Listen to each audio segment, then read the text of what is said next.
নমস্কাৰ বন্ধুসকল, আপোনালোকে চাই আছে ভয়েস অফ হিউম্যান। আমাৰ এই ইউটিউব চেনেলটোত আজি আপোনালোকৰ আগত লৈ আহিছোঁ বিধ্বংসী বেকী নদীৰ গৰাখহনীয়াৰ ভঙা গৰাৰ কাহিনী। খাৰবালি অঞ্চলৰ স্থানীয় এগৰাকী বাসিন্দা জেল হক, আমি তাৰ মুখেৰে শুনিম খাৰবালি অঞ্চলৰ নৈপৰীয়া ৰাইজৰ জীয়াই থকাৰ সংগ্ৰাম আৰু বেকী নদীৰ ভঙা গৰাৰ ইতিহাস। আমি আজি শুনিম এই খাৰবালি অঞ্চলৰে এইগৰাকী ব্যক্তিৰ মুখেৰে। মোৰ নামটো জেল হক, মই খাৰবালিতে জন্ম লৈছোঁ। 55 বছৰ মোৰ বয়স হৈছে। এতিয়া মোৰ ইয়াতে 18 বাৰ মোৰ বাৰী ভাঙছে। 18 বাৰী ভাঙছে। মোৰ কোনো চৰকাৰৰ কোনো এনে অনুদান পোৱা নাই। মোৰ ইয়াতে বহুত ক্ষতি হৈছে। মাটি বাৰী ভাঙি বেলেগৰ ঘৰত থকা হৈছে, ৰাস্তাৰ মাজতে থকা হৈছে। বহুত কষ্ট কৰিছোঁ। যেতিয়া মই সৰু আছিলোঁ তেতিয়া মোৰ দেউতা নদী মাটি বাৰী ভাঙি লৈ গ'ল। তেতিয়া বেলেগৰ ঘৰত কামলা হাজিৰা দিছিল। মাটি বাৰীতো গৰাখানি লৈ গ'ল। তেতিয়া কি কৰিব মোৰ দেউতা? মইতো সৰু মানুহ। তেতিয়া মানে খাবা জুটাব পৰা নাই। 1 টাকা 5 চিকা কৰি মানে 4 আনা 8 আনা এনেকুৱা কৰি কাম কৰিছে, হাজিৰা কৰিছে মোৰ দেউতা। তেতিয়াতো মই সৰু, মইতো কাম চানি কৰিব পৰা নাই।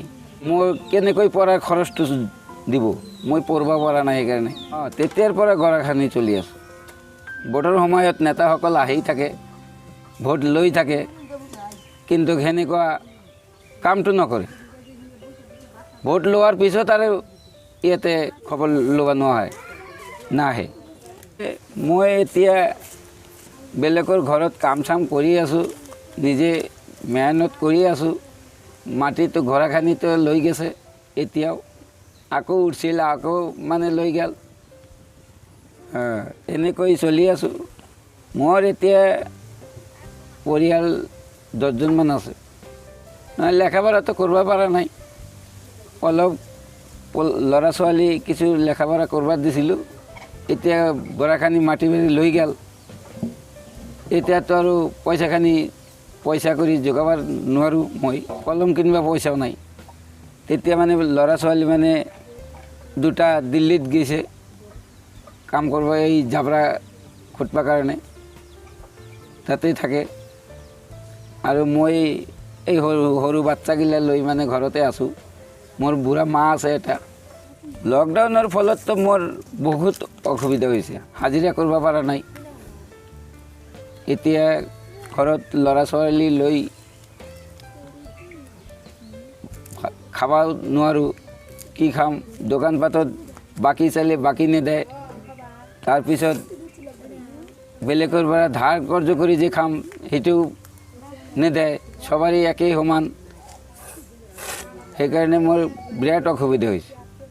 মই চৰকাৰৰ অনুৰোধ কৰোঁ, এইটো খাৰবালি অঞ্চলত কিবা অনুদান আৰু গৰাখানিৰ কামটো যদি কৰি দিয়ে, গৰাখানিটো যদি বন্ধ কৰি দিয়ে, তেনেহ'লে মোৰ খাৰবালি অঞ্চলত মই যিটো বসবাস কৰি আছোঁ মোৰ বিৰাট ভাল হ'লে হয়।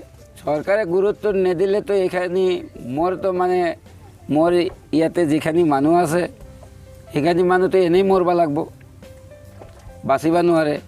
কিয় গৰাখানি যিটো ভাঙি লৈ গৈছে আৰু ভাঙি আছে, এতিয়াও মাটি বাৰীটো লৈ যাব, সেইফালেও ভাঙি আছে, চতুৰ্ফালে ভাঙি আছে।